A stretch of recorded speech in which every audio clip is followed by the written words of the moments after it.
మీరు చాలా legal battles చేస్తున్నారు. చాలా విషయాల్లో మీరు మీ వాయిస్ వినిపిస్తున్నారు. చాలా మందికి ఈ బాధితుల పక్షాన నిలబడి మీరు చేస్తున్నారు.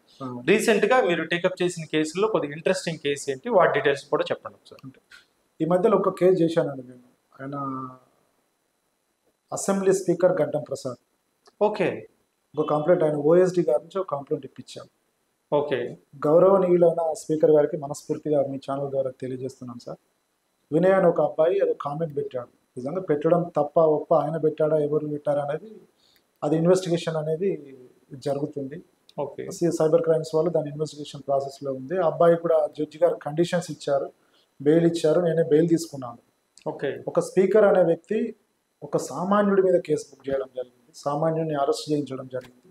నిజంగా ఆయన తప్పు చేసిండా లేదా అనేది ఇంకా ప్రస్తుతానికి అప్రస్తుతం. అంటే ఇంకా అది ప్రూవ్ చేయలేదు, కోర్టులో ప్రూవ్ కాలేదు. కేసు నడుస్తుంది. అరెస్ట్ చేయించారు. ఓకే. ఓకే, నిజంగా మిమ్మల్ని తిట్టారా అనుకుంటే ఆయన్ను అది చూశారు, మీరు అరెస్ట్ చేయించారు. V6లో టెలికాస్ట్ అయిన ఒక న్యూస్లో ఆయన కామెంట్ పెట్టాడు అనేది కేసు. అవునా? ఓకే. ఆ కేసులో తనని అరెస్ట్ చేయడం జరిగింది. అది మన అసెంబ్లీ సాక్షిగా తెలంగాణ ప్రజానీకం చూస్తున్నారు. అసెంబ్లీలో ఎంతమంది తిడతలేరు. మీ కళ్ళ ముంగట పచ్చి బూతులు తిడుతున్నారు. ప్రతిపక్ష నాయకులు వాళ్ళని కావచ్చు, వాళ్ళు పాలకపక్షం ప్రతిపక్షం కావచ్చు. సభ అనేది తిట్లు లేకుండా చూడాల్సిన బాధ్యత ఎవరిది? అసెంబ్లీ స్పీకర్గా గడ్డం ప్రసాద్ గారు. ఒక వ్యక్తి ఎవరో చిన్న కామెంట్ పెట్టారని ఆయన అరెస్ట్ చేయించారు. మరి అసెంబ్లీలో ఎంతమంది ఒకరినొకరు పచ్చిబూతులు తిట్టుకుంటున్నారు కదా, వాళ్ళ మీద కేసులు ఎందుకు పెట్టట్లేదు?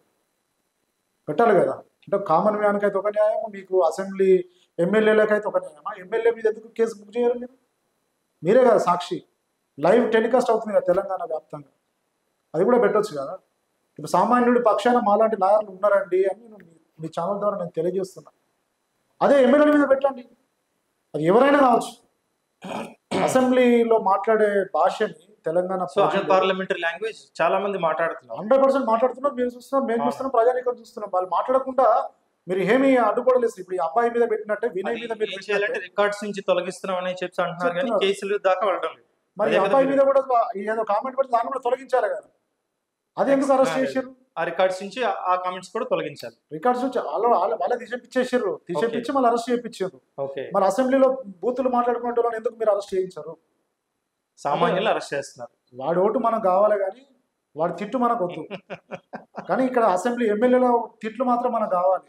వాళ్ళు తిడితే వాళ్ళ తిట్టును తొలగించాలి. ఒక కామన్ మ్యాన్ తిడితే వాడిని అరెస్ట్ చేయాలి.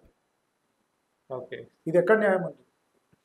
గౌరవనీయ స్పీకర్ గారు, మీ మీద అందరికీ తెలంగాణ ప్రజానికి మీరు మంచి వాళ్ళని అందరికీ మీ మీద అభిమానం ఉంది, ప్రేమ ఉంది. మీరు సిన్సియర్గా మీరు చిన్నగా స్థాయి నుంచి పైకి వచ్చిండ్రు. కానీ అసెంబ్లీలో జరుగుతున్నది నిజంగా అది ఎంత చిన్న వ్యక్తి కావచ్చు, పెద్ద వ్యక్తి కావచ్చు, మీ పార్టీ కావచ్చు, ఏ పార్టీ అయినా కావచ్చు, తప్పు మాట్లాడినప్పుడు వాళ్ళ మీద క్రమశిక్షణ చర్యలు తీసుకునే బాధ్యత మీ మీద ఉంది. అది తెలంగాణ ప్రజలు కూడా కోరుకుంటున్నారు అనేది నేను నాకు అనిపిస్తుంది. ఇప్పుడు ఈ యువకుడు అరెస్ట్ చేశారని చెప్పి అంటున్నారు కదా, అతని కేసు మీ దాకా ఎలాగొచ్చింది? ఎవరు మిమ్మల్ని అప్రోచ్ అయ్యారు? ఇప్పుడు కేసు ఎంతవరకు వచ్చింది? అతను మళ్ళీ విడుదల కావడానికి ఇంకా ఎంత టైం పడుతుంది? యాక్చువల్ వాళ్ళ పరిస్థితి అగమ్య గోచరం ఉంది పాపం. ఇప్పుడు అంటే అప్పుడు అరెస్ట్ కంటే ముందు అబ్బాయి, ఇది నేను చాలా మీడియా ఛానల్లో కూడా చెప్పిన, వాళ్ళ ఏదో కామెంట్ నిజంగా ఆయన పెట్టలేదని నాతో చెప్పాడు. సార్ నా ఫోన్ ఎక్కడో ఉండే, నేను అసలు ఆ ఫోన్ నాది కాదు, ఎవరో పెట్టారు సార్, నేనైతే పెట్టలేదు. ఆయన ఫోన్ నుంచి పోయిందా లేదా నాకు కూడా తెలియదు, నేను చూసుకోలేదు. కానీ టీఆర్ఎస్ పార్టీ అంటే నాకు అభిమానం సార్. అదొక్కటి మాత్రం, అది ఏళ్ళుగా మా నాన్నకు మా తాత అప్పటి నుంచి పార్టీ పెట్టినప్పటి నుంచి మా ఫ్యామిలీ, మా కుటుంబం అందరం కేసీఆర్ గారికి వీరాభిమానం. అది మాత్రం మేము చెప్తాను సార్. కానీ కామెంట్ పెట్టిన నేనా కాదా నాకు అసలు అది లేదు సార్. కానీ వాళ్ళ సంబంధికులు ఒకరు చనిపోతే చావు కార్యక్రమంలో ఉన్నాడు ఆ వినయ్ అనే అబ్బాయి, వాళ్ళ నాన్న, అమ్మ అందరు. ఓకే. వీళ్ళు తీసుకెళ్ళి పోలీసు వాళ్ళు కేసు ఇచ్చి పెట్టగానే పోయి ఆ చావులకి వెళ్ళి తీసుకొని వచ్చారు అబ్బాయి.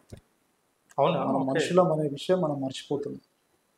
పెద్ద మనిషి కంప్లైంట్ ఇస్తే చిన్న మనిషి చావులలో ఉంటే కూడా తీసుకొచ్చి లోపలిస్తారు. చట్టాలు కూడా కొన్ని వెసులుబాట్లు ఇస్తుంటాయి. హ్యూమానిటేరియన్ గ్రౌండ్ అనేది ఒకటి ఉంటుంది. మానవత్వంగా కూడా చట్టాలు కూడా కొన్ని సందర్భంలో జడ్జిలకు వాళ్ళు ఉన్న డిస్క్రిప్షన్ పవర్ కావచ్చు. ఈ మధ్యలో కొన్ని కేసులలో కూడా ఇప్పుడు పెరోల్ కింద బెయిల్స్ కూడా వస్తున్నాయి. అంటే లైఫ్ కన్విక్షన్ పడ్డోళ్ళకి కూడా వారం రోజులు బయట ఫ్యామిలీతో గడపడానికి సుప్రీంకోర్టు, హైకోర్టు చాలా కోర్ట్స్ బెయిల్స్ మంజూరు చేస్తున్నాయి. ఇంటరిమ్ బెయిల్ లాంటివి, మధ్యంతర బెయిల్ లాంటివి. అంటే లైఫ్ కన్విక్షన్ పడ్డోళ్ళకి మధ్యలో బెయిల్ వస్తున్నారు. నీకు అసలు బిలో 7 ఆ years కేసులతో పోలిస్తే ఇది చాలా చిన్న విషయం. చిన్న కేసు. ఓకే.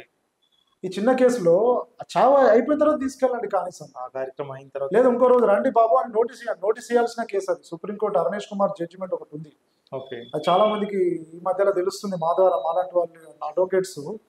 ఒకసారి చెప్పండి డీటెయిల్గా అది కూడా. అరుణేష్ కుమార్ అనేది ఒక వ్యక్తి, చిన్న వ్యక్తే, ఇలాంటి వినయ్ లాంటి చిన్న వ్యక్తే అన్యాయం జరిగితే సుప్రీంకోర్టు మెట్ల వరకు 14 ఏళ్ళు ఫైట్ చేసి ఒక చట్టం రూపకల్పన చేయడానికి ఆయన 14 years legal 14 battle. years. Okay. ఆయన ఏం పోరాడినంటే 7 సంవత్సరాలు ఉన్న నేరాలైతే శిక్షలు ఏవైతే ఉంటాయో ఆ శిక్షలలో అరెస్ట్ చేయొద్దు, అరెస్ట్ చేయకుండా నోటీస్ ఇచ్చి ఆ నోటీస్కి రిప్లై ఇవ్వకపోతే అరెస్ట్ చేయండి అనే ఒక చట్టానికి రూపకల్పన చేయబడ్డాడు. ఓకే. 41A CRPC అన్నది ఒకటి ఇంతకుముందు, ఇప్పుడు 35 Class 3 BNS యాక్ట్ అని ఒకటి ఉన్నది. దాని ప్రకారం ఈ వినయ్ అనే అబ్బాయికి నోటీస్ ఇవ్వాలి. అరుణేష్ కుమార్ జడ్జిమెంట్ ప్రకారం, సుప్రీంకోర్టు గైడ్ లైన్స్ ప్రకారం నోటీస్ ఇవ్వాలి. నోటీస్ ఇచ్చి ఒక వారం రోజుల, 2 రోజుల, 1 రోజా, 1 గంటన టైం ఇవ్వాలి కనీసం. బాబు నీకు ఈ కేసు నీ మీద గడ్డం ప్రసాద్ గారు కంప్లైంట్ ఇచ్చారు, వాళ్ళ OSD గారు, నీ మీద కేసులు బుక్ చేసినాము, ఇది దీనికి రిప్లై ఇవ్వండి, మీరు రిప్లై ఇవ్వకపోతే నేను అరెస్ట్ చేస్తాం. This is the CRPC procedure. Okay. So ఆయన అరెస్ట్ అనేది ప్రొసీజర్ ప్రకారం జరగలేదు. ఇదే విషయం మేము జడ్జి గారి దగ్గర చెప్పాం. సార్ అది బిలో 7 years ఉన్న ఇంప్రిజన్మెంట్ ఉన్న అఫెన్సెస్ అవి, దీంట్లో అరెస్ట్ చేయడానికే లేదు, కానీ అరెస్ట్ చేశారు, మేము మీ దగ్గర తీసుకొచ్చారు. ఇంకోటి 41A CRPC అబ్బాయికి నోటీస్ ఇవ్వలేదు, చావులకెళ్ళి తీసుకొచ్చారు అంటే డ్యూ ప్రాసెస్ ఆఫ్ లా వాళ్ళు ఫాలో కాలేదు. మీరు బెయిల్ వాళ్ళు ఏదైతే రిమాండ్ ఇచ్చారో దాన్ని రిజెక్ట్ చేయమని చెప్పారు. కానీ జడ్జి గారు బెయిల్ రిజెక్ట్ చేయలేదు, కానీ అబ్బాయికి బెయిల్ మంజూరు చేస్తూ షూరిటీ ఇస్తూ రిలీజ్ చేసి కండిషన్ ఇచ్చారు, 3 months PS లో అపియర్ గా ఉన్నారు. ఓకే. ఓకే. అంటే సామాన్యుడిని ఏమో అరెస్ట్ చేస్తారు అంటే మీ దగ్గర జరుగుతున్న ఎన్నో వల్గర్ భాష అనేది మాట్లాడుతున్నారు అసెంబ్లీ సాక్షిగా, వాళ్ళ మీద కూడా మీరు చర్యలు తీసుకోండి, అది ఎవరైనా కావచ్చు. అప్పుడు సమస్త ప్రజానీకం హర్షిస్తుందని నేను తెలియజేస్తున్నాను.